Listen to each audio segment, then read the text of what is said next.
หลวงปู่ศิลาสิริจันโทเชื่อว่าท่านสำเร็จญาณอย่างรู้ หลวงปู่พระมหาศิลาสิริจันโทเป็นพระสงฆ์ที่นับถืออย่างสูงในสายวิปัสสนากรรมฐาน มีชื่อเดิมว่าศิลานินจันทร์เกิดเมื่อวันที่ 14 ตุลาพุทธศักราช 2588 ในครอบครัวที่เคร่งครัดในพระพุทธศาสนา ท่านได้รับการบรรพชาเป็นสามเณรเมื่ออายุเพียง 15 ปี ณ วัดธาตุประทับ และได้อุปสมบทเป็นพระภิกษุในมหานิกาย เมื่อปีพุทธศักราช 2509 ณ วัดบูรพาภิราม จังหวัดร้อยเอ็ด ภายใต้การนำของพระสิริวุฒิเมธี เจ้าคณะจังหวัดร้อยเอ็ดในขณะนั้น ด้วยความมุ่งมั่นตั้งใจ หลวงปู่พระมหาศิลาได้ศึกษาพระธรรมจนสอบได้นักธรรมชั้นเอกและปรริญญาธรรม 6 ประโยค และได้รับพัดปรริญญาจากพระบาทสมเด็จพระเจ้าอยู่หัวรัชกาลที่ 9 เมื่อปีพุทธศักราช 2515 ณ วัดพระศรีรัตนศาสดาราม ปาฏิหาริย์และความอัศจรรย์ในชีวิตของหลวงปู่เริ่มเปิดเผยผ่านเส้นทางการจาริกแสวงบุญ ท่านได้ธุดงค์ไปในหลายพื้นที่ทั้งในประเทศและต่างประเทศ เช่นประเทศลาว ในช่วงปี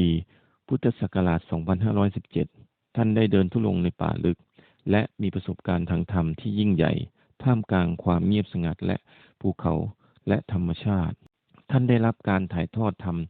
จากครูบาอาจารย์ผู้ทรงคุณวุฒิ เช่น หลวงปู่ทองมา หลวงปู่มหาบุญมี และหลวงปู่ลี ซึ่งเป็นครูบาอาจารย์ในสายปฏิบัติที่มีพลังแห่งความสงบและปาฏิหาริย์ในญาณอย่างรู้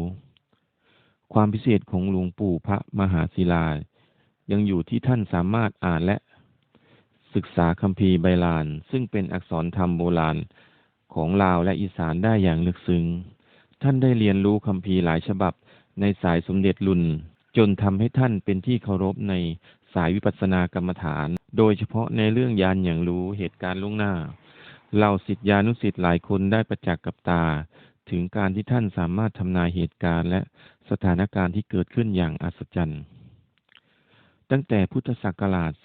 2550 หลวงปู่ศิลาได้ปลีกวิเวกไปตามป่าช้าร้างหลายแห่ง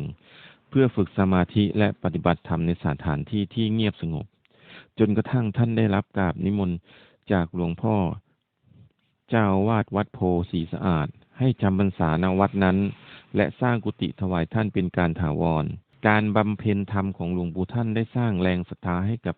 ชาวบ้านและเหล่าศิษยานุศิษย์ทั่วทั้งภาคอีสาน นอกจากนี้พระธรรมรัตน์ดิลก เจ้าอาวาสวัดสุทัศน์เทพวราราม ยังได้แสดงความเคารพในบารมีของหลวงปู่ด้วยการนิมนต์ท่านเข้าร่วมในพิธีพุทธาภิเษกและงานสำคัญทางศาสนาต่างๆ ปาฏิหาริย์และญาณอย่างรู้ของหลวงปู่พระมหาศิลาเป็นสิ่งที่ทำให้ท่านเป็นที่เคารพและศรัทธาในหมู่